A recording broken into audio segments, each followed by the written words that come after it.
Links to previous episodes are given in the video description, so don't forget to like, subscribe and share the video. The Lycan's Last Breath. Episode 14. Chapter 65. Vera, time for what? I ask him, turning to look at the waterfall, or more specifically the gemstones, with newfound understanding. Is that why it glows like that? I ask.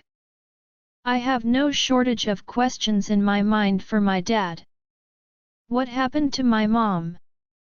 I understand why he couldn't be with me physically, but why couldn't she? Has anyone ever told you the meaning of your name? He interrupts my train of thought.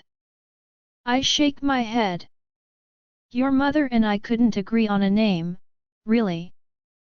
Her name, Alina, means light, and she truly was that, a source of light for me and everyone who had the pleasure of crossing paths with her, even if only momentarily. She believed that names held power over people, that it somehow manifested what our lives would be. He pauses, laughing a little. I wanted to name you Dina. It means warrior of the sea. You see, I'm really a water warlock. Everything else, every other skill I learned, was always anchored in the way my magic flowed like water, but she didn't like the connotation it carried with it. She thought it destined you to a life of struggle and fighting. So, she wanted to name you Ada. It means happy, but it felt too simple, you know? Like there had to be more to it. There had to be more to your existence than just being obliviously happy when there is so much more to the world and to life. Just being happy in a world that has so much more to offer seemed bland. He pauses for a minute, gauging my reaction. Some people would argue that Vera means truth, which is certainly fitting considering what your mere existence as a spirit wolf would mean to the world, how it would reshape our understanding of all species and even the essence of magic itself. Nonetheless, they'd be wrong. Vera means faith. So, even if we both knew the risks you'd be constantly under just by existing, and even if we knew that your life would not always be pretty and happy, we hoped, with every inch of our hearts, that you'd be loved madly and have moments of euphoric bliss in your life, even if not all the time. So, we had faith that despite everything, we'd guarantee you an overall joyous life. But now, I see that your name has an even deeper meaning than that. He pauses again, taking a moment to stare at me, gauging his next words carefully. Vera, you are not dead, he says. I frown. What? But I'm here with you, how can I not be dead? Besides, I no longer feel any pain, or my wolf, or my... I choke, suddenly remembering. I can't feel my baby either. My child, transferring my essence to the gemstones does not mean I died. My physical body may have died, but I just transformed into another plane of existence. My essence, my being is still in the emeralds, much like magic is living but not alive.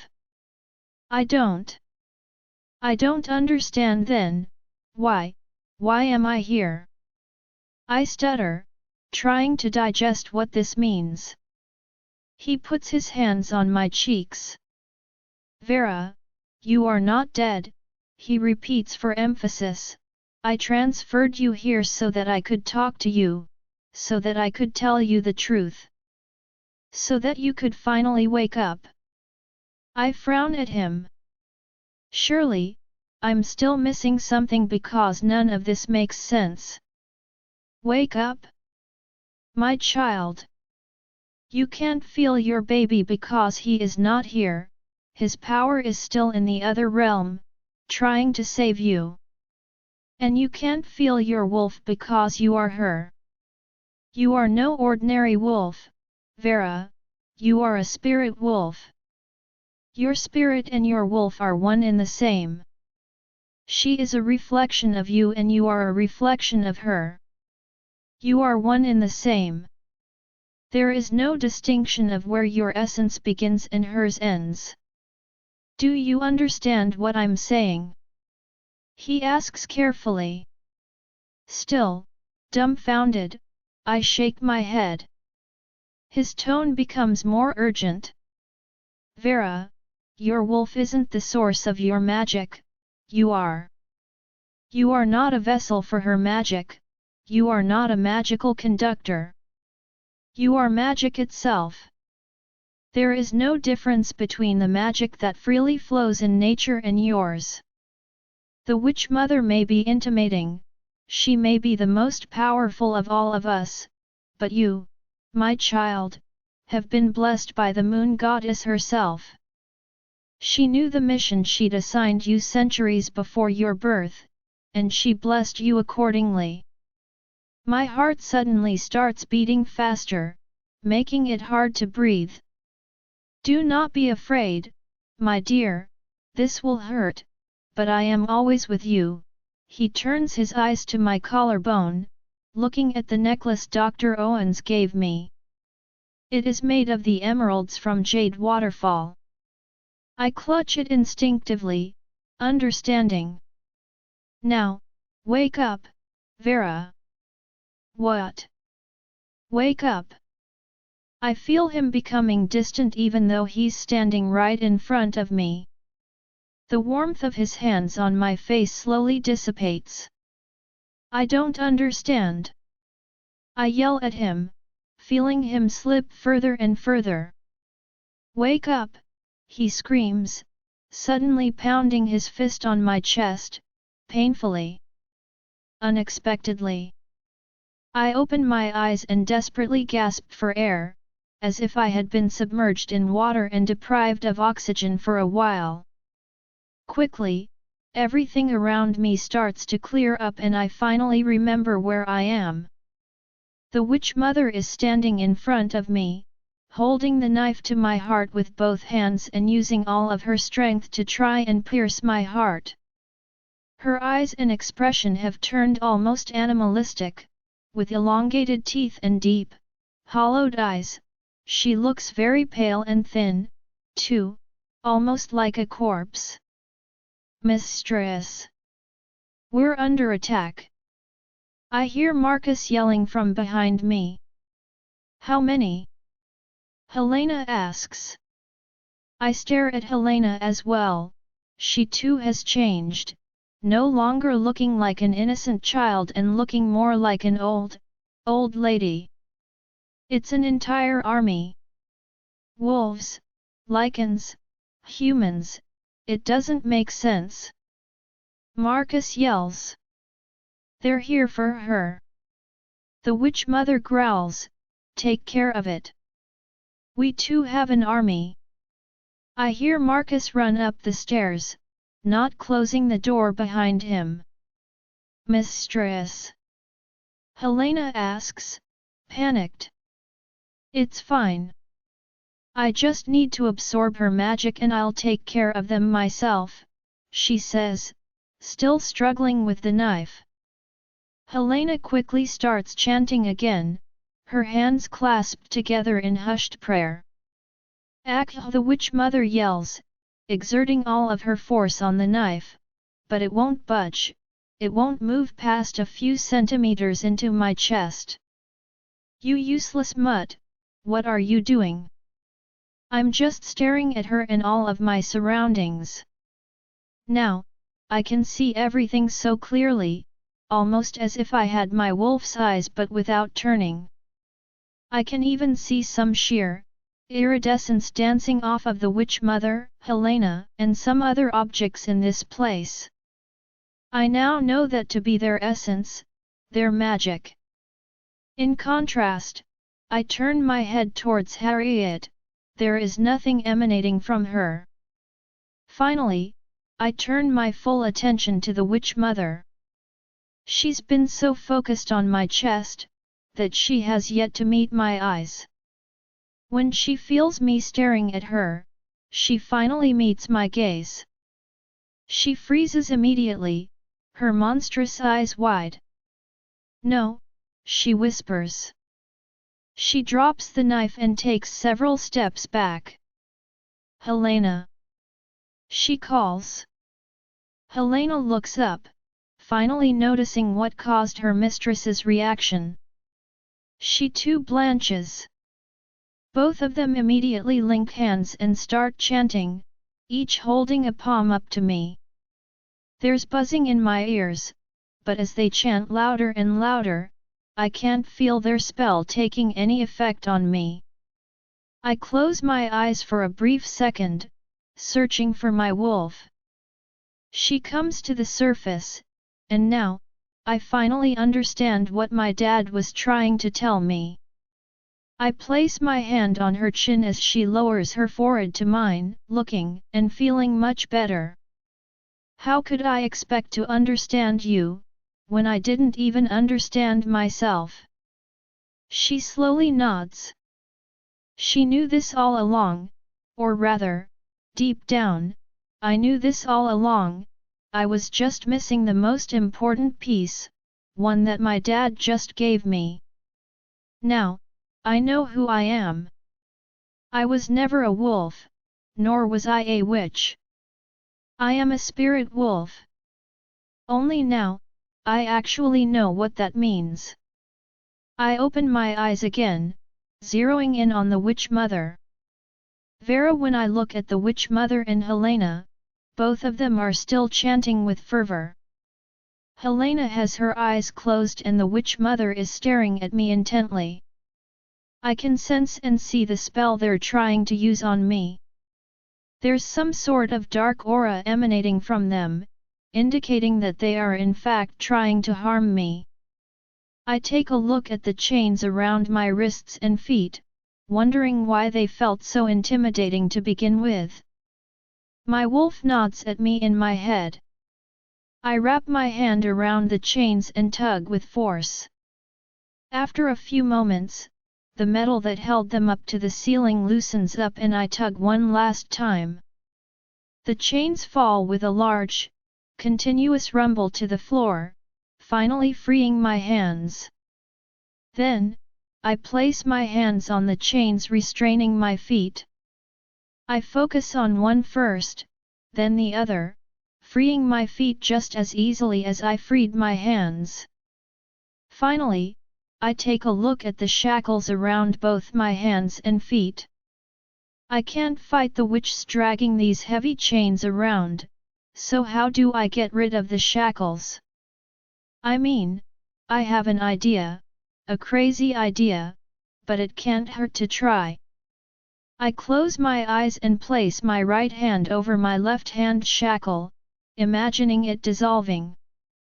To my surprise, and to the witch mother's horror, it actually works after a few seconds. I feel the shackle disintegrate from my wrist almost like magic. The shackle crumbles to the ground like sand.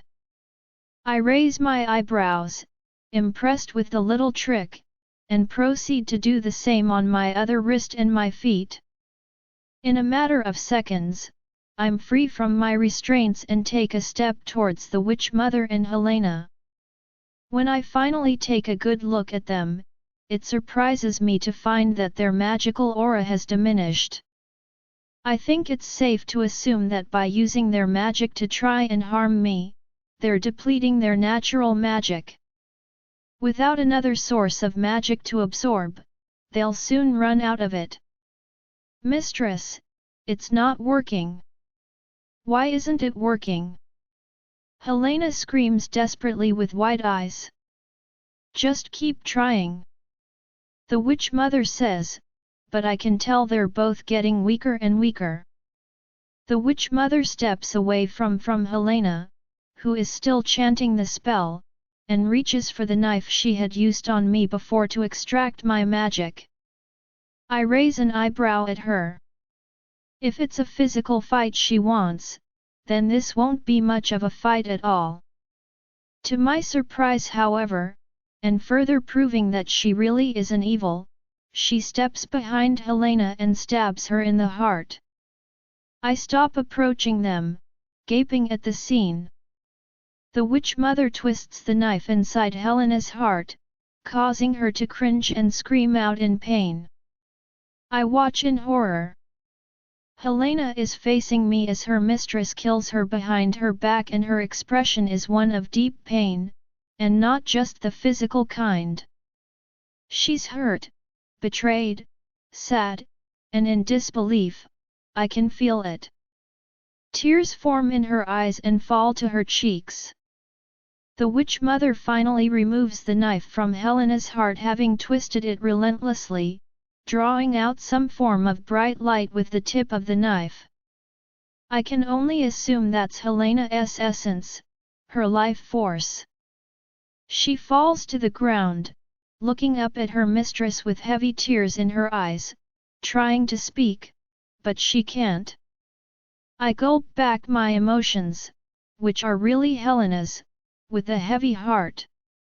Had the witch mother not killed her, I'm certain she would have died of a broken heart, anyway.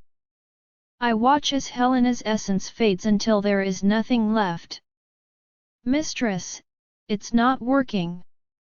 Why isn't it working? Helena screams desperately with wide eyes. Just keep trying. The witch mother says, but I can tell they're both getting weaker and weaker. The witch mother steps away from Helena, who is still chanting the spell, and reaches for the knife she had used on me before to extract my magic. I raise an eyebrow at her. If it's a physical fight she wants, then this won't be much of a fight at all. To my surprise, however, and further proving that she really is an evil, she steps behind Helena and stabs her in the heart. I stop approaching them, gaping at the scene. The witch mother twists the knife inside Helena's heart, causing her to cringe and scream out in pain. I watch in horror. Helena is facing me as her mistress kills her behind her back, and her expression is one of deep pain, and not just the physical kind. She's hurt, betrayed, sad, and in disbelief. I can feel it. Tears form in her eyes and fall to her cheeks. The witch mother finally removes the knife from Helena's heart, having twisted it relentlessly, drawing out some form of bright light with the tip of the knife. I can only assume that's Helena's essence, her life force. She falls to the ground, looking up at her mistress with heavy tears in her eyes, trying to speak, but she can't. I gulp back my emotions, which are really Helena's, with a heavy heart. Had the witch mother not killed her, I'm certain she would have died of a broken heart, anyway. I watch as Helena's essence fades until there is nothing left. You really are evil, I murmur, looking at Helena's body lying next to Harriet's. That is up for interpretation, don't you think? The witch mother asks rhetorically. I turn my attention back to her, in time to see her consume Helena's life force and gulp it down, her mouth stretching and elongating unnaturally. The difference is instantaneous. The witch mother's magical essence explodes from her body in all directions and every color. Consuming Helena's life force has powered her up significantly. I have to be careful. We both begin circling each other, taking one careful step after the other, trying to figure out each other's first move. You may be powerful, Mutt, but you have no idea how to control that power you hold. Let me show me, she says with a cynical smile spreading across her lips. Then, she flicks her hand, having chanted some words, and without notice, I'm flying up in the air, hitting the roof with my back, before falling back on the ground. What the? I lie on the ground, immobile, lifting my head up to see the witch mother laughing. Some dust is floating around me due to the force with which I hit the stone ceiling. That really did hurt. I growl, getting up and wincing at the pain. Oh, and that's not even the best part, she says, flicking her hand again, this time sideways, and I fly off to the side, hitting the metal bars of a cell with my side. I'm going to kill her, I think to myself. My wolf is growling furiously in my head. I look up at her, lifting my face, and just let my rage let loose. I see red, igniting a tall fire all around her, wishing it to consume her. Ugh, she says, elemental magic is so mediocre. She puts out the fire with a flick of her finger, but while she's distracted with that, I've run to her with the extractionum knife in hand. I tumble her to the ground, pinning her sides with my legs and holding the knife over her. She barely has time to grab my wrists to stop me from stabbing her. You mutt, she growls. I'm using all of my force to get this knife through her heart, but when I'm close enough to her face, she blows on my eyes, temporarily blinding me. I close my eyes on instinct, it's as if she blew salt into my eyes. But as much as it hurts, I still don't let go of the knife. Suddenly, I feel a sharp pain in my rib cage. Somehow, she's managed to either punch me or knee me on the ribs. I quickly get off of her, understanding what a vulnerable position not being able to see puts me in while being close to her. To my surprise, however, even though I can't see her or anything around me, I can sense it. I turn to her, knowing exactly where she is. After I got off of her, she stood up and is making her way to the large metal door, trying to leave this place. I quickly follow after her, making sure she doesn't trap me in here. She makes her way up to the stairs as I closely tail her. Once we are out of that horrible dungeon, we make our way through the castle. She's running unnaturally fast, which to my knowledge isn't normal for a witch. She's probably using her magic or summoned some form of spell to grant her such a speed.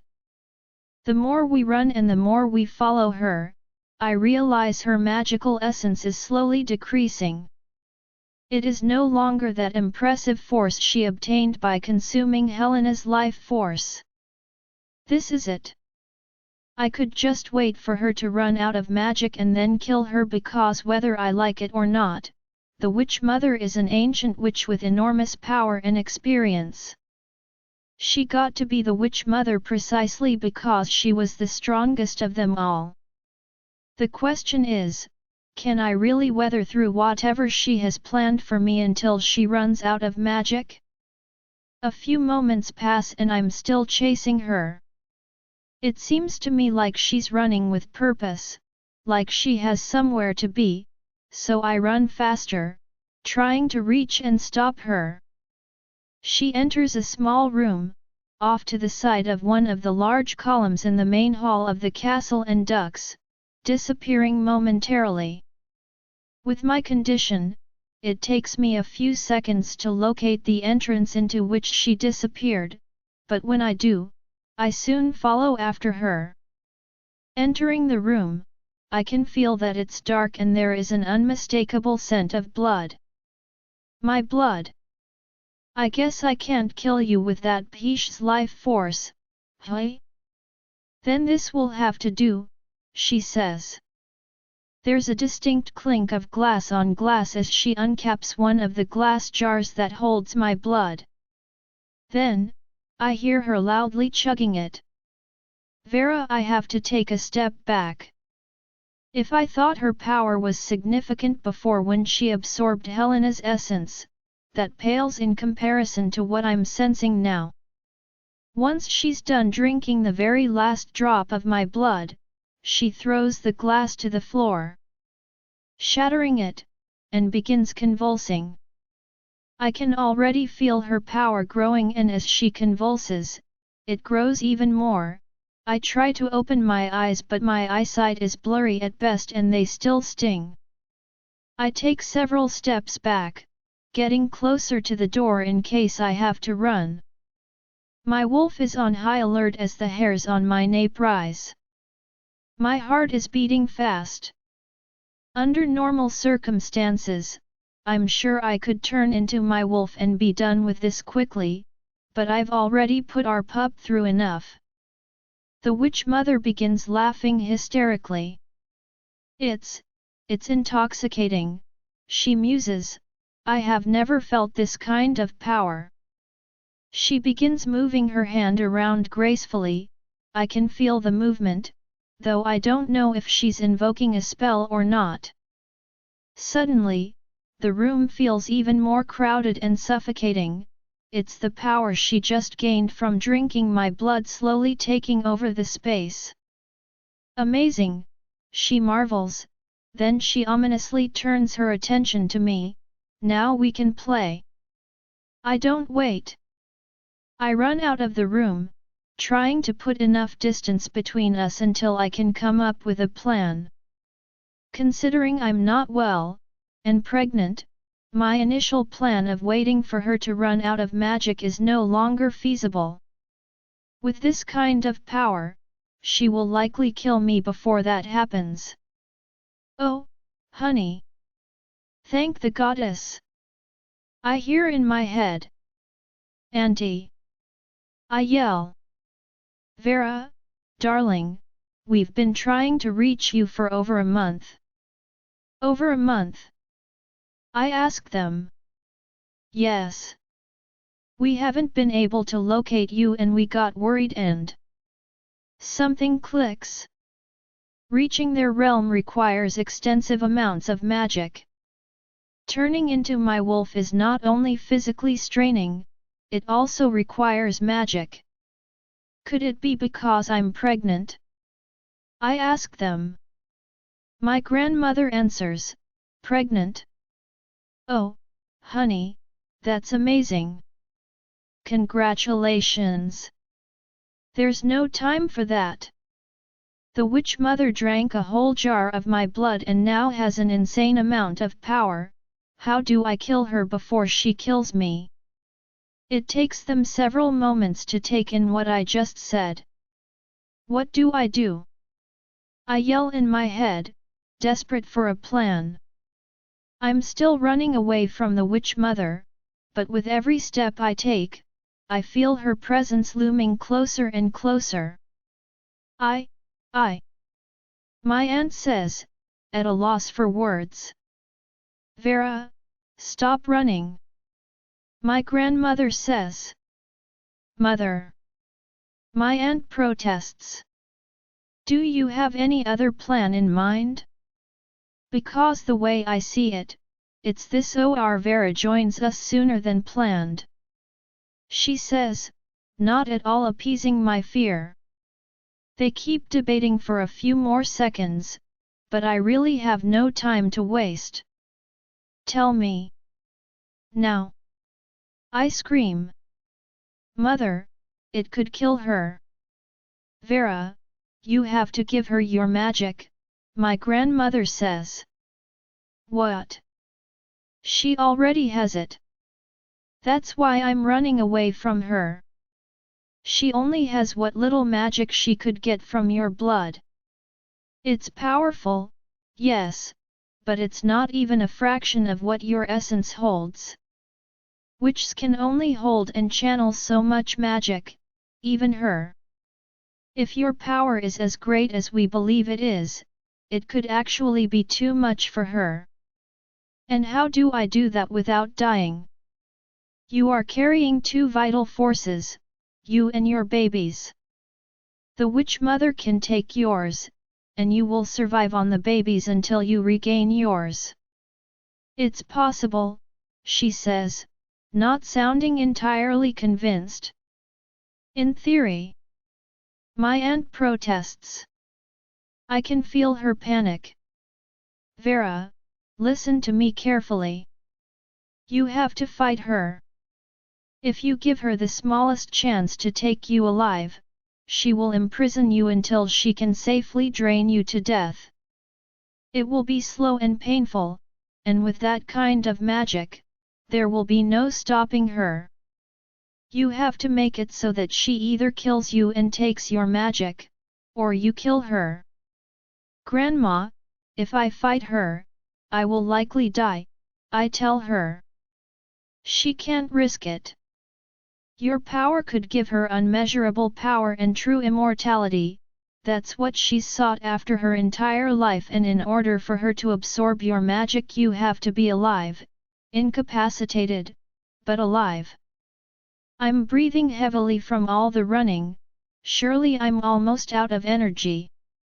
It's not only about the conditions I have been kept under all this time, it's also the lack of nutritious food, the lack of water, the pregnancy. As I'm reaching the end of the hall and approaching the entrance of the castle, something distracts me from my thoughts, loud noises coming from outside the castle. Wait, didn't Marcus say they were under attack? I get closer and closer to the door, and then feel him, smell him, sense him just outside the door. Noah. My hand instinctively stretches out to reach for the massive door, unbearable longing clutching my heart. Vera, stop, my aunt warns, the witch mother won't kill you, but she will kill Noah and everyone else out there in order to get to you. You have to take care of her here. I stop in my tracks, my chest heaving. I keep my eyes closed and gulp, steeling myself for what's about to come. Sweat drips down my forehead. Oh, puppy, where did you run off to? I hear the witch mother's melodic voice. I can feel her approaching, taking leisurely steps towards me. Vera, put your hand over your eyes to heal them. Think about it, picture it, and materialize it, my grandmother says. I do as she tells me, and quickly, my eyes are no longer hurting and I can open them. I turn around, decidedly, right when the witch mother rounds the corner. Oh, there you are, she says, noting I'm close to the door. What? Did you get cold feet? She asks with a smile. I say nothing, instead getting into a fight position. She chuckles. That won't do you much good, she says, and flicks her wrists in my direction. Doug! My grandmother yells. I do so, and the massive amount of energy the witch mother sent my way hits the door, cracking it significantly. Goddess, if that had hit me. I really do have to be careful. You're quick, she says, laughing, but, let's see how much. She begins flicking both of her wrists at me, sending energy wave after energy wave. Now that I can see magic and know what to expect, I easily dodge her attacks. The waves she's throwing at me are huge and iridescent, hard to miss. Her attacks are never ending, but as I keep dodging every single one of them, she starts getting angry and struts closer to me with a frown on her face. I can't keep being on the defense, I need to attack her too. Imitating her motion, I picture the energy wave just as I see them, and send one her way. She dodges them effortlessly, but I continue on, getting closer to her and further away from the door, diverting her attention from it. What my grandmother said is true, if she got Noah or anyone else as leverage to make me surrender, I would in a heartbeat. The energy waves we keep sending each other hit the walls, the door, the ceiling, the enormous marble pillars, everything but our respective targets, each other. Enough of this, she says through gritted teeth, annoyed, and starts chanting a spell. When she opens her eyes, put your palm up, Aunt Eleanor says. Just in cue, the witch mother opens her eyes and I notice they've turned an onyx color, dark like an abyss. I put my hand up and feel the spell she chanted burn my hand, causing me to flinch. It's dark magic, my grandmother says, you can use it against her. Send it back her way. I concentrate on the burning sensation on my hand, trying to get control of the spell. Channel your magic through your hand, just like you did with the flowers. The enchantment will become yours and you'll be able to use it, Aunt Eleanor says. Learning combat magic while in an active combat with arguably the most powerful witch of all time is not ideal, but I do as they say. Strangely, I can feel the spell changing as I will it to, and once I'm sure I have a hold of the energy, I divert it to the side. The witch mother's face is wrapped up in anger, surely she was expecting that spell to take care of me. My grandmother laughs in my head, I have to be honest with you, I didn't think that would work. What? I yell, but as I'm distracted, listening to her, the witch mother takes the opportunity to chant another spell. This time, it hits me. The spell feels like a wall hit me right on the face. It sends me flying over to the entrance as she runs to me at a supernatural speed to hit me again and again with wave after wave of magic. I don't even know what's happening. I don't know if I'm in the air, on the floor, or 10 feet down on the ground already. The power is so great, it's numbed me completely. After several punches, the witch mother separates from me to assess the damage. It takes me several moments to understand what happened, where I'm at, or even if I'm alive at this point. My entire body feels numb. As I regain my senses, however, my heart rate picks up as I hear the howling noises of battle. I quickly lift my head up from the floor, looking around me. I'm indeed outside. The massive doors that lead into the castle have been shattered, probably from the witch mother's attack on me. But what truly horrifies me is the scene unfolding in front of me. Werewolves and Lycans alike are fighting side to side against an army of soldiers. There is probably 4 to 5 soldiers for every Lycan and werewolf in the battlefield. What's weird about it, however, is that I can see that these soldiers don't have an essence, much like Helena and Harriet back inside. The only logical explanation is that they're dead, but how can that be? I hear chuckling coming from inside the castle. What do you think? You helped create them, after all, the witch mother says, exiting the castle. My eyes go wide, realization dawning on me. This is her army. This is what she was doing with my blood. She was reanimating these men. I panic, looking beyond the stairs to the castle, gauging the pure magnitude of the army she created. Almost instantly, however, I lock eyes with Noah's Lycan in the distance. His entire body is soiled with what looks to be blood. He's tired, panting, but as soon as he sees me, he begins running towards me, dodging attack after attack and killing several soldiers on his way to me. Behind me, the witch mother chuckles. This will be interesting, she says. Pure, unadulterated terror grips at my soul. Vera, I try to get up, my arms and legs shaking after the witch mother's attack. I have to admit, I'm impressed. Far better creatures than you have perished to such an attack, she says, nonchalantly looking at her nails. Anyway, I think I should end you before I have to deal with that, she says, pointing at Noah's Lycan as he slowly makes his way to us. He's having to fight off endless enemies to get to me.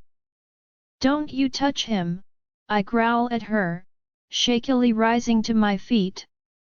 Oh, I won't. He'll be a fantastic addition to my army.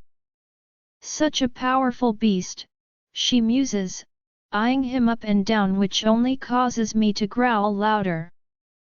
As soon as I'm steady on my feet, I launch towards her. She effortlessly dodges my attacks, which have only become slower and slower the longer I fight her. You're making this way too easy, she says. It angers me, but I'm in no condition to fight. I let this anger fuel my magic, unexpectedly making my next punch packed with a power wave. Even if my fist doesn't physically connect with her, my magic hits her right across her face. She's shocked. She definitely wasn't expecting for me to still have some power in me. She licks her lip, which now has the tiniest bit of blood in it, and spits it out. She narrows her eyes at me. Fine, she says, before launching herself towards me and once again trying to use the power punch combination she used before. Unfortunately for her, I'm a trained fighter and a quick learner. I dodge her every attack. She didn't even use a different variation this time. Once she's done, I punch her back, now understanding how she uses magic in her attack. I punch her again and again, perhaps not as effectively as I'd like, but it's the best I can do under the circumstances. We separate, having connected several punches all across her body. She's panting and so am I. I once again adopt a fighting position and she squares up too, ready to go for a second round. But out of the corner of my eye, I spot a figure moving quickly. No. Noah. He comes to stand right in front of me, blocking me from the Witch Mother's next wave of attacks. He can do very little to dodge them since he can't see the energy like I can, so she connects every single one of her punches and goddess, do I know how much they hurt? Noah! I yell as he falls to the ground with a large thumb. His eyes are wide as I come to stand over him, shocked. He literally doesn't know what hit him. He shakes his head, trying to stand, but I stop him. Let me handle this, I tell him gently. He tries to get up again, shaking his head vehemently, trying to chase away the numbness the Witch Mother's attack left him with. Noah! You can't beat her. Well, to be fair, neither can you, the Witch Mother says. Both Noah and I growl at her. Noah, I mean it, stay down. I whisper to him. The Witch Mother clicks her tongue, once again inspecting her nails. You know, maybe I might just kill him. He doesn't seem as impressive up close, she says. I don't wait any longer. Now that Noah is here, I really have to make this quick. I can't give her the opportunity to kill him, or anyone else for that matter. I launch at her. It's time. My grandmother says in my head. I nod. I can in fact feel my body becoming weaker and weaker. Even if I still have magic, my body is in no condition to use it at the moment.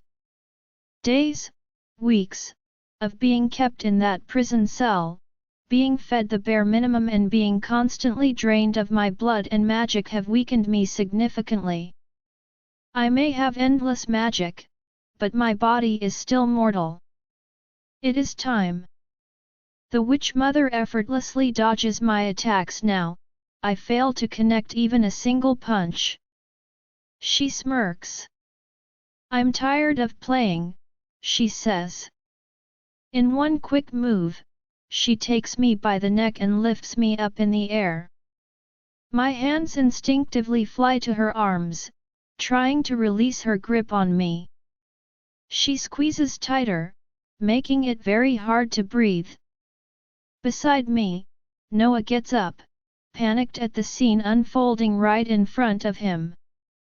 In the distance, I can see Sophia's wolf running at full speed towards us with dread in her eyes. I can't let them get close. She will kill both of them. With whatever strength I have left, I raise up one of my hands. You can do this, darling. My aunt says in my head.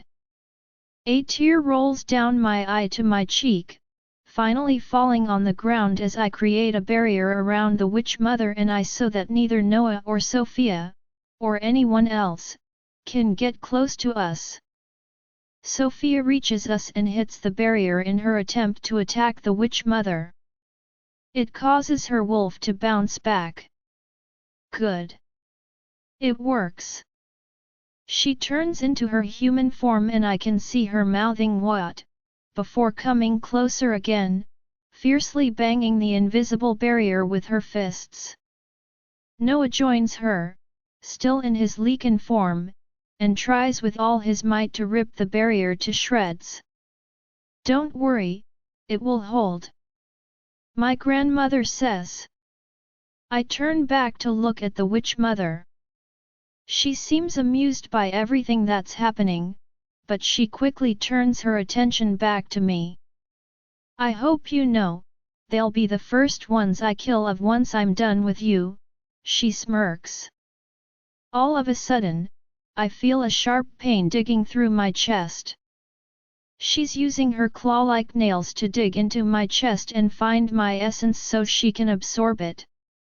I can hear the screams coming from Noah and Sophia right outside the barrier. In a matter of seconds, everything goes numb. My body, my senses. It feels as if I'm flying amongst the clouds, light as a feather. My child. I open my eyes. Dad. I search around for him, but everything is dark, and even if I can hear him, I can't feel him. You did so well, sweetheart, he says. Where are you? With you, always. My hand immediately flies to my necklace and I smile. I feel his warm hand on my cheek and I lean into it. As much as I'd like for you to stay, my child, it's time to go back now. You still have unfinished business.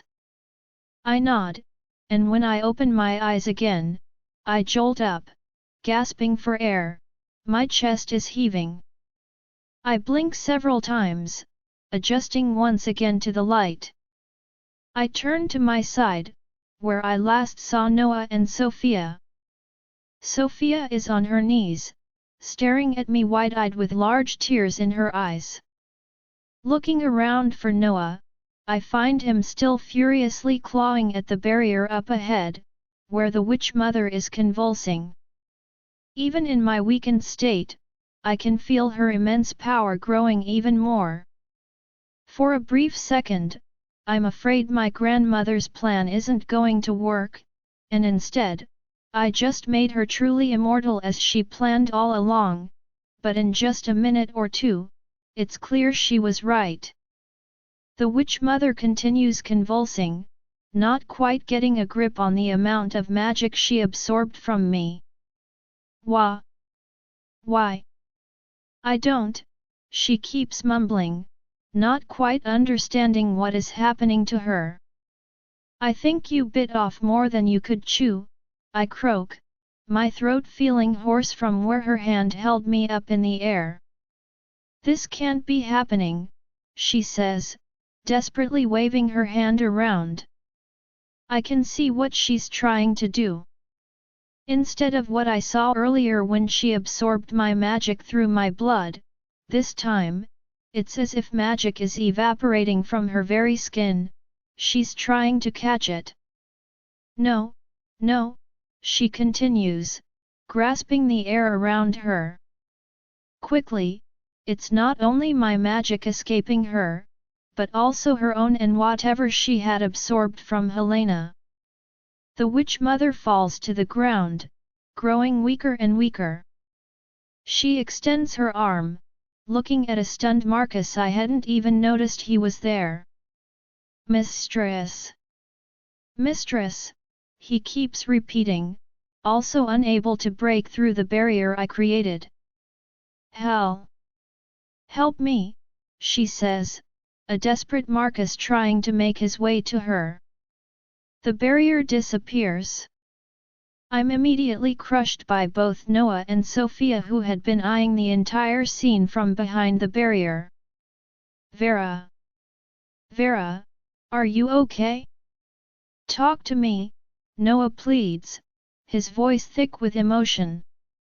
I have a hard time paying attention to him as I'm too focused on the scene playing out in front of me.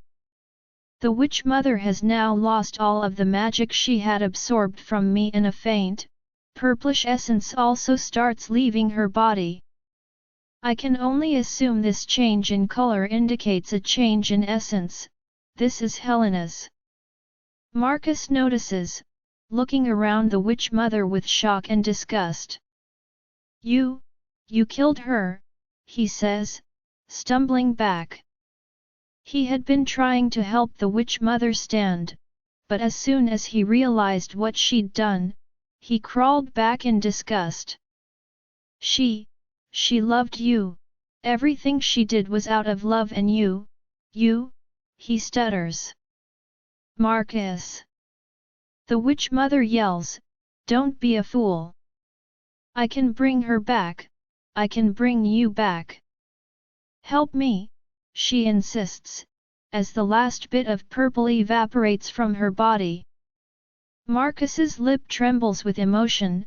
It makes me believe perhaps there's more to his story with Helena than I was previously aware of.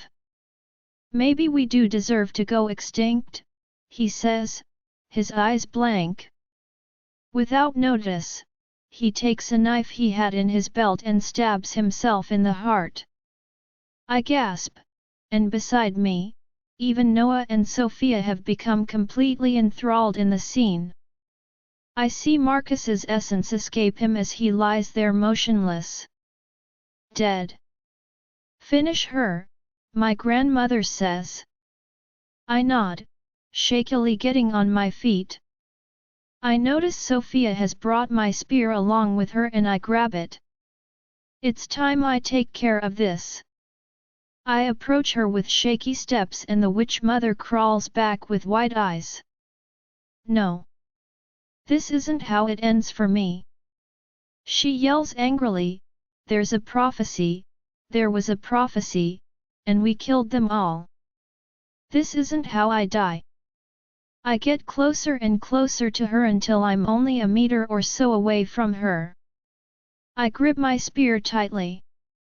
You didn't kill them all, I inform her, looking back at Noah who is looking at us with a frown on his face, not entirely understanding. That's not possible, the witch mother says, looking between Noah and I in shock and horror. She's finally beginning to understand. But then, it's not you, she stutters, gulping as she looks at Noah.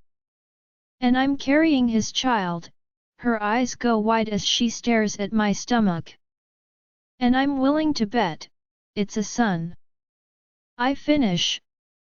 With one swift movement, I take the spear and stab her right in her heart. I twist the spear round her chest and she cries out in pain. In a few seconds, I already see her essence begin to pour from the wound. Then, everything goes black. Vera, are you ready? Noah asks, peeking into the bathroom. I smile at him. Ready. I take one last look at myself in the mirror and smile, feeling giddy inside. It's finally happening. What we had all been patiently waiting for and worked for the last 2 years is finally coming true. For the first time in history, all the prominent werewolf clans and the Lycan king are meeting to formally sign a peace treaty which will allow for the opening of trade routes between both territories. But this goes way beyond mere economics. This meeting today will guarantee that all borders stay open, now and forever, so werewolves and Lycans can live in harmony and collaborate with each other. Getting to this point hasn't been easy. After the fight against the Witch Mother a little over 2 years ago, Noah earned the respect of not only the Dark Moon clan, but the Gold Moons as well. It turns out, while Noah and the rest of the guys were planning my rescue, Ezra had left Lycan territory without anyone knowing and traveled back to my home in search for Sophia. He knew that, even with all the warriors Noah was able to gather, the effort would still fall short if it came to fighting witches. After all, he witnessed himself the power and destruction one could cause, let alone an army of them. Once Sophia heard of what happened, she reached out to all the pack houses in order to save me. Only the Gold Moons answered. A loud, joyful squeal distracts me from my train of thought. As we exit the bedroom, I notice Lucas coming down the hall with Ravi in his hands. Or rather, in the air, falling into his hands, several times. My heart stops as I see my son being tossed up in the air like a rag doll. Lucas, I warn, my voice low. What? Lucas turns to me innocently, temporarily taking his eyes off of Ravi. On instinct, I take several steps forward just in case he misses him, but of course, Lucas catches him effortlessly, and throws him back up in the air. Lucas, I swear on the goddess if you don't quit it, I will kill you, I threaten him, my eyes never leaving the squealing toddler. Oh, stop. He absolutely loves this, Lucas protests. And it's true. I can feel how much fun Ravi is having, but I don't care. Give him to me. Now, I order Lucas. Party pooper, he murmurs, holding Ravi in one hand and handing him to me. Actually, would you mind taking him to Grandma? She wanted to have him while we were in the meeting. Noah chimes in behind me. I pout but nod, feeling the emptiness in my arms from not having held my son in days. If Luna Irene was overjoyed when she met Noah, her grandson, who happens to look so much like Ellie, she was over the moon when she first held Ravi in her arms. In fact, when she found out I was pregnant, she insisted on traveling back and forth to Lycan territory to take care of me and the baby. Needless to say, whenever we visit the Gold Moons, my son becomes the main attraction. Not just for her, but for everyone else. After coming to terms with what happened to Ellie, Alpha Silas and Luna Irene expelled Alpha Samael out of their territory. It turns out, only a few months ago, he had been challenged by his beta and beaten, meaning he had been exiled from his pack. His whole ploy to align himself with the Gold Moons and attack the Lycans was just a way for him to get himself new land and a new pack, and he was using Ellie as a way to manipulate all of them. Because of my vision, however, they stopped all alliances with him and even contacted his beta now, Alpha Amos, and confirmed what they feared. It was well known that Samael abused Ellie regularly. To this day, we don't know what happened to him after he was exiled from his clan and expelled from the Gold Mountains territory. Noah takes a deep breath beside me. We had reached the door to the large meeting hall at my pack house, the Dark Moon Pack. Hey, I take his hand in mine and kiss its back. You'll be great. Remember, they're all already on board, today they just want to get to know you better. He smiles down at me, calming down a bit. I'm just glad you'll be by my side, he says, gently squeezing my hand. I smile back at him and he takes a deep, steadying breath. All right, let's do this. I nod, and he leads us both into the meeting where everybody stands up as we take our seats. Once the meeting is over, Noah finally relaxes into his chair. I, on the other hand, am so happy I can't stop smiling. The treaty has been signed. Most, if not all of them, are actually excited to get to know Lycan territory and Lycan ways. Of course, I'm not at all surprised. The Gold Moons and the Dark Moons have spoken so highly of Lycans, the rest of the packs are actually thrilled to interact with them freely. It's to be expected considering the Allens and the Gold Moons are the highest regarded clans in werewolf society. Noah sighs, releasing the very last bit of tension. I smile at him. All right, let's go find our son before Grandma decides to kidnap him forever, he says, getting up from the chair. My smile widens. Finally. Hand in hand, we both step into the corridor that leads to the courtyard where the celebratory dinner will be held.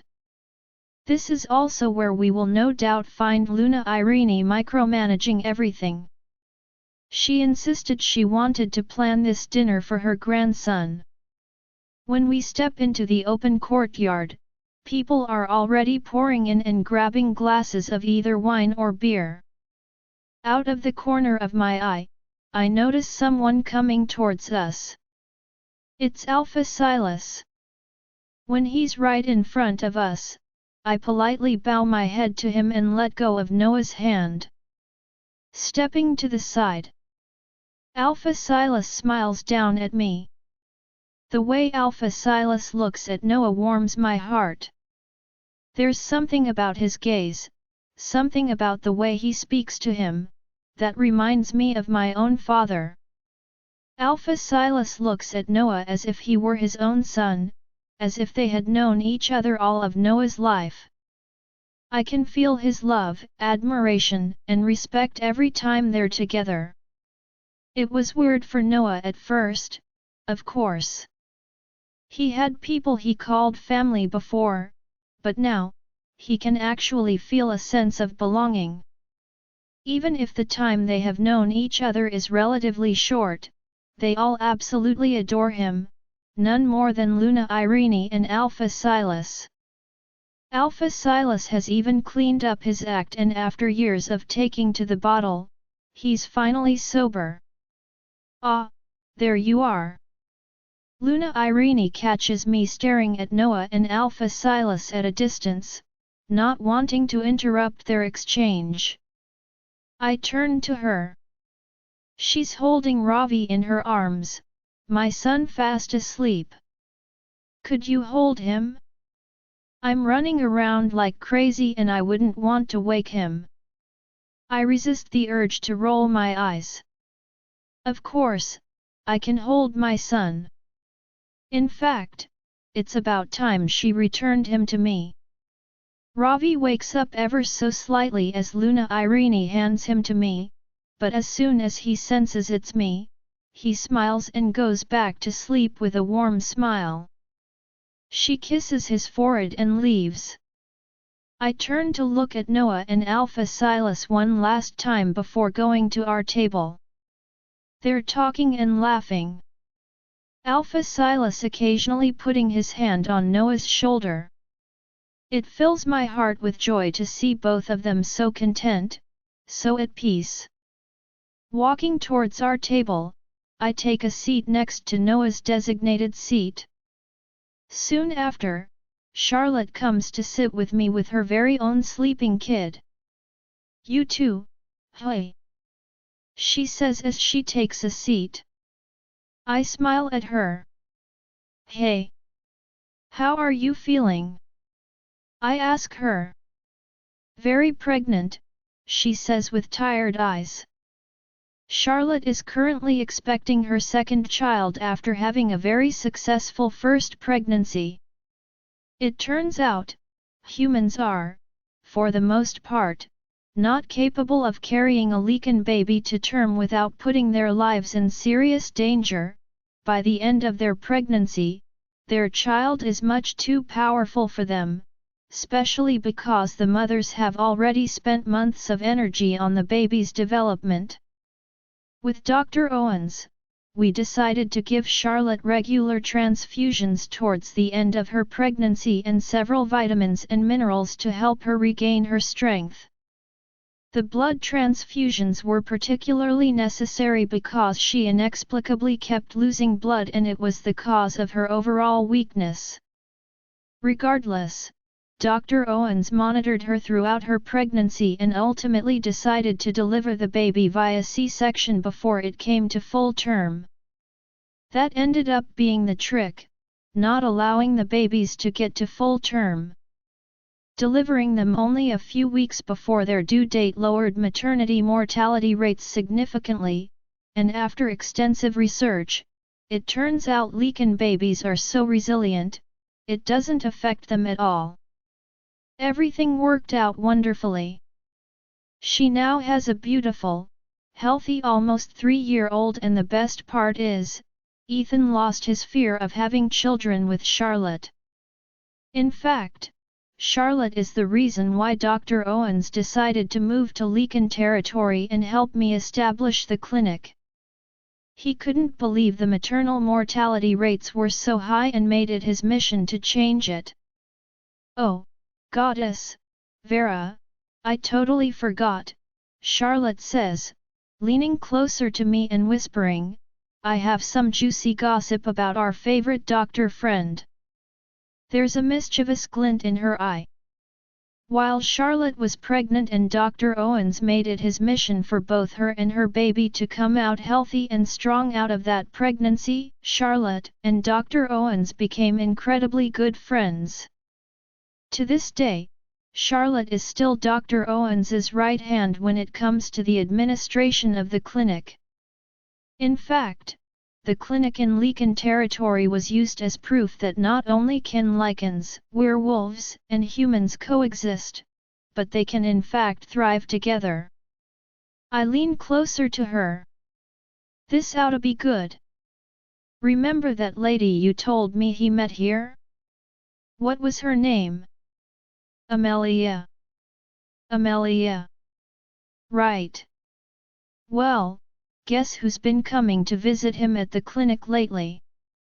She says with a twinkle in her eye. I gape at her. No, I mouth. Oh, yeah, she says, giggling. No way. And I think it's quite serious. I always know when she visits because his mood changes dramatically, he even sings in the office. As if sensing that we are talking about him, I see Dr. Owens enter the courtyard, his eyes landing on Charlotte and myself immediately. Also just in cue, Amelia comes in looking quite beautiful in a simple white wrap dress. Dr. Owens can't help himself. He smiles from ear to ear the minute he notices her. They greet each other rather formally, but their demeanor takes on a whole new meaning due to Charlotte's revelation. I smile as he turns back to look at me, raising my eyebrows up and down at Amelia and him. He narrows his eyes at me, silently daring me to say something. I put up my hand, yielding immediately, and he and Amelia walk away, hand in hand. Oh boy, they're holding hands. It's serious, Charlotte says beside me, and we both explode into a fit of giggles. What's so funny? I hear someone beside me. Sophia has come to sit beside me and Charlotte fills her in. Shocked, she looks at Dr. Owens and Amelia in the distance. "There's no way," she says, incredulous. "Oh, they're holding hands beneath the table. It's the real deal," I tell her. "Who would have thought that old man still had it in him," she says, laughing. In front of us, Sophia's kids are both playing with each other, running around and fighting each other to the ground roughly. This last year that Noah and I have been coming to werewolf territory regularly, in part for Noah to connect with his family and for Ravi to see his great-grandparents, we also wanted to stay close to my friends and family here, mainly Sophia, Dr. Owens, and my dad. In this time, I have proven my suspicions right. Even if Sophia doesn't acknowledge it, both of her kids already have a very palpable alpha aura. As they play now, I can see other wolves moving and making way for them without even seeing them, meaning they're moving instinctively, guided by the kids' auras. I sigh, watching them move around the courtyard, destroying everything on their path and soiling their white outfits, causing Sophia's forehead vein to pop. "I swear, I can't catch a break with these two," she says. "But you're already trying for another one," Charlotte points out. "Don't remind me," Sophia says, downing her glass of wine in one gulp and standing up to go collect her little monsters. I turn to Charlotte, about to ask her how the new vitamins that I prescribed her have been treating her, but her attention is elsewhere. Ethan is making his way to us looking rather elegant in formal pants and a white dress shirt. I feel Charlotte's heart rate quicken. After everything they went through with her first pregnancy and Ethan almost forcing Charlotte to give up the pregnancy, they came back stronger than ever, and Ethan is the best dad any kid could ever hope for. "Evening, ladies," he says. I nod at him with a smile. Ethan sits beside Charlotte, taking their son, Tom named after Charlotte's father, from her arms so she can rest from holding him. Then, he proceeds to put one hand on Charlotte's swollen belly to try and feel for a kick. "Any word on the ex yet?" Ethan asks me. I turn to look at Charlotte's belly. It's been very clear to me for quite some time now that their baby is a baby girl. I can see a cerulean, pink, and faded green aura emanating from Charlotte's womb, but I can also sense the baby's caring and loving nature.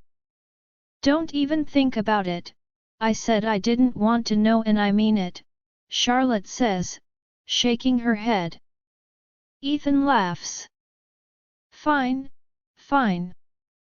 But if it's a girl, I'm naming her Margaret," he says. "Over my dead body," Charlotte seethes. Margaret was apparently one of Ethan's ex-girlfriends and he's found it hilarious to rile Charlotte up like this. It's a dangerous game to tease a pregnant woman like that. As Ethan and Charlotte keep engaging in their conversation, I take a good look around, taking in the entire scene. Lycans, werewolves, and humans sharing together in a celebratory dinner, the first of many more to come. Off to the distance, I even see Sadira engaging in conversation with Council Member William, or should I say, ex-Council Member William. After Noah officially dissolved the existing council, not without paying them handsomely for their service, he formed a new council, now rather referred to as a committee, including Sadira and William and some other valuable members of Lycan society. With Sadira on board, the rogues were given a proper voice and taken care of, many even becoming warriors for Noah later on. Not only that, but now the lands that had been taken over and had been left unproductive, are thriving with life. Entire new towns have formed, now with more advanced agricultural technologies and far superior education, causing the Lycan kingdom to boom with life and prosperity. Even the houses have had no other choice but to adopt the new tendencies and have started operating more as businessmen and women rather than useless aristocrats. Ravi stirs in his sleep, waking up momentarily only to look up at me, his bright, caramel-colored eyes staring at me lovingly. I stare back at him, putting my forehead on his and closing my eyes. He sighs contentedly after a few moments, lowering his head on my chest once again to continue sleeping. I gently rub my hand up and down his back, providing some extra warmth in this cold night.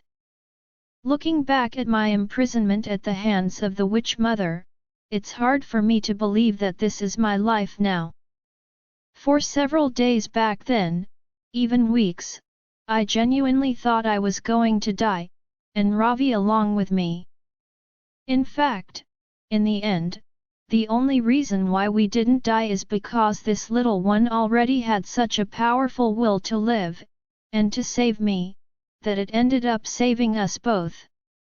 When the Witch Mother technically killed me by absorbing my essence, Ravi quite literally gave me a piece of his essence, according to my aunt and grandmother, in order to save me.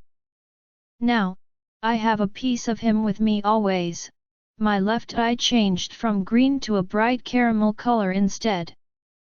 It didn't make sense until Ravi was born and we realized that it was the same as his own eye color. This was the proof of what he did for me. Even then, though, the love and connection I feel for and with my son is beyond any type of love I ever thought of experiencing. It makes me emotional just thinking about it. The rest of the night goes on without a hitch. Everyone is incredibly happy after signing the peace treaty and we all now look at the future with eagerness and hope. Hey! Noah comes to sit with Ravi and I. He places his hand on Ravi's back, smiling.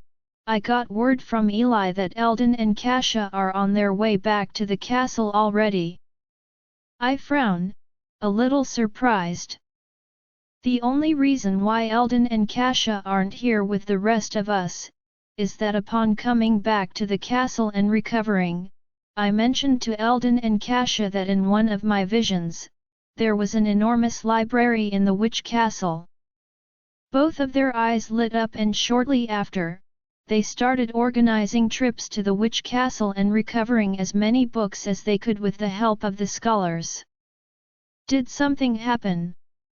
I ask. No, nothing happened, but apparently they already recovered all the books they could. It's going to take them years to translate them, Noah says. I mean, it already took them 2 years to recover all of them, I point out. What's a few more years to finally get to read them? A few moments pass as Noah and I keep talking. He tells me how Eli could possibly have found a love interest, that he would never admit to of course, but Noah can't help but pester him about it, as well as everyone else in the castle. For some reason, I have the burning suspicion that it's a wolf. Just as I'm about to ask him who he thinks it is though, I instinctively turn my head up to look at the moon. It's a full moon and it just reached its highest point in the sky. My eyes glaze over and everyone's auras explode all around me, dancing in the moonlight. Even the moon itself is shining brighter for me, an iridescent aura swirling all around it. Ravi stirs, waking up and turning his head up, too. It's time, my grandmother says. I smile and turn to Noah, who's already noticed that my eyes have turned white. Is it time? He asks. I nod, standing up and handing Ravi to him. Ravi looks up at his dad adoringly, and I turn to leave. Reaching the end of the courtyard, I turn back one last time and smile, feeling the joy, hope, and excitement everyone is feeling collectively, and smile. Then, I bare my feet, entering the forest and feeling what I now know to be my dad's presence all around me, welcoming me. I walk slowly, reveling in the feeling of home that this place has always given me, provoking in me a bittersweet feeling. After walking for about 30 minutes, I reach my destination. Jade Waterfall. I smile as the green jewels shine bright before me, dancing against the moonlight and welcoming me. Taking a deep breath and with tears starting to form in my eyes, I step into the pool of water until the water reaches my hips, as I once saw my dad do. "You're finally ready, my dear," my grandmother says. I nod. After the witch mother took my essence, it's taken me 2 years to fully get my magic back. It's taken me 2 years to finally do this. I take a deep breath, steadying my feelings, even if my heart is slightly constricting right now. "Remember what we taught you," my aunt says. I close my eyes and place my hands at the surface of the water, feeling my dad's essence. "Vera," I hear, "is everything okay?" In my mind, my dad is standing right in front of me, looking concerned. "Hi Dad," I whisper, the first tear slipping down my cheek. "What's wrong?" he asks. "Nothing's wrong," I assure him, quite the contrary.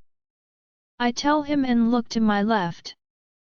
He stares at me, puzzled, but follows my gaze. Off to the side, I have summoned one of my dad's memories of with my mom. They're in the field, dancing together and twirling in the sunlit clearing. She was already pregnant with me at the time, so they were both being extra gentle. "How did you?" he asks, his eyes getting teary.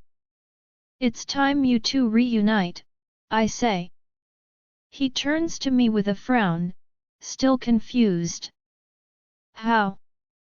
"I can't. Even if I could, I could never leave you, what if?" he stutters.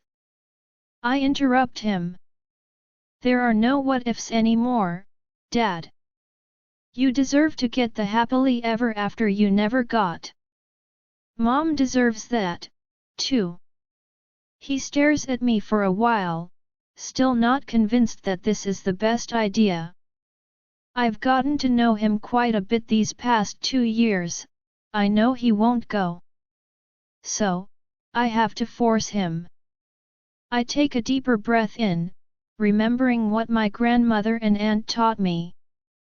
Twirling my hands in the water, I force my dad's essence out of the emeralds. All of them. I can feel him resist it, and it takes some serious effort, concentration, and magic to do this. "Thank you, for everything," I whisper with my eyes closed, tears now slipping freely from them. After several moments, he stops resisting, and I am able to gather up all of his essence. I raise my hands gently out of the water, lifting his essence up with them. Then, I release him up to the night sky. I open my eyes just in time to see it happen. The entire pool of water has become blindingly bright with a deep green color. Then, it slowly rises up in the air, and scatters like a million dragonflies flying away at the same time. This is by far the hardest decision I've had to make in my life.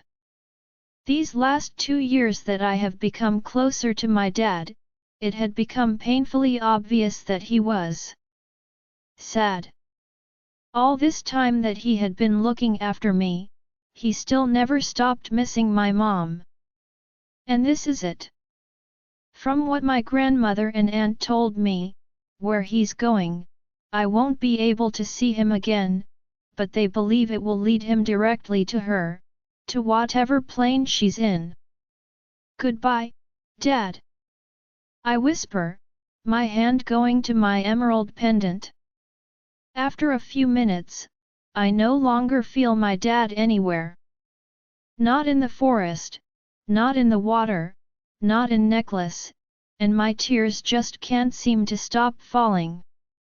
After steadying myself, though, I turn back to leave the pool of water, noticing Noah and Ravi standing just within the tree line, watching me. I smile, drying myself off with my magic and walking towards them. Noah hugs me tightly. "How do you feel?" he asks.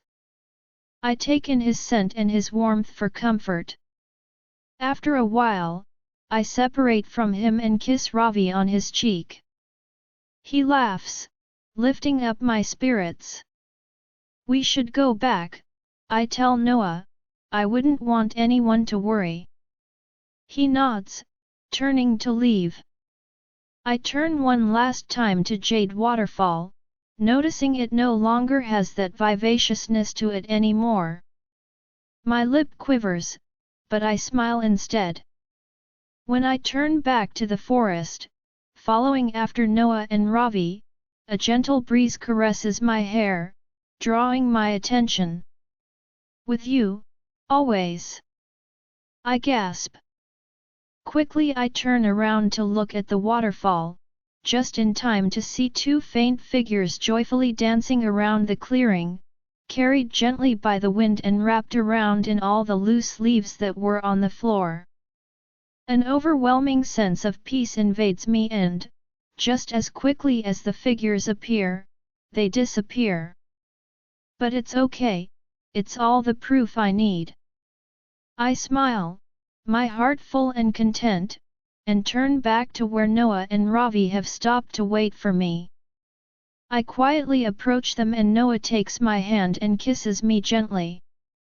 I smile at him, and hand in hand, with Ravi in Noah's arms, we make our way back to the pack house. The end. Join our Facebook and WhatsApp group for more updates, link is given in description. Rest audiobook will be continued in next episode.